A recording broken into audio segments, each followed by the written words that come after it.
இலங்கையில் ராஜபக்ஷ இருந்தான். அவனுக்கெல்லாம் என்ன மரியாதை? ராஜபக்ஷ இருந்தான்.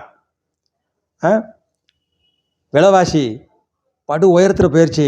பசி, பஞ்சம், பட்டினி, மக்களை கிளர்ச்சி அடித்து அவனை அடித்து ஆஃபீஸில் உள்ள நுழைஞ்சு அலுவலகத்தில் அதிபர் மாளிகையில் நுழைஞ்சு விரட்டி விட்டாங்க. ஓடி வந்துட்டான் இந்தியாவுக்கு. மோடி தான் ஆதரவு கொடுத்தாரு. சரி, இனிமேல் வரவே மாட்டான் அப்படின்னு நினச்சிட்டு அந்த மக்களை பாருங்கள். பலபடியும் உள்ளே வந்துட்டால் பலபடியும் இப்போ பொறுப்பில் இருக்காங்க இலங்கையில். இப்போ மக்கள் எந்த அளவுக்கு அறிவற்றவர்களாக இருக்கிறார் பாருங்கள். ஒருத்தர் எந்த அளவுக்கு தீங்கு செஞ்சுருக்கான், தீமை செஞ்சுருக்காங்கிறத மறந்துட்டாங்க அரசியலில். இப்போ அதே ராஜபக்ஷ அங்கே இருக்கார் இலங்கையில். அந்த இலங்கை நாடு இப்போ தத்தளித்து கொண்டிருக்கிறது பசி பஞ்சத்தில்.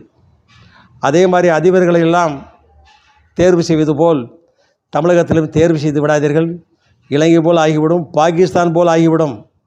எச்சரிக்கை மக்களே. அடுத்த வேளையில் வரேங்க.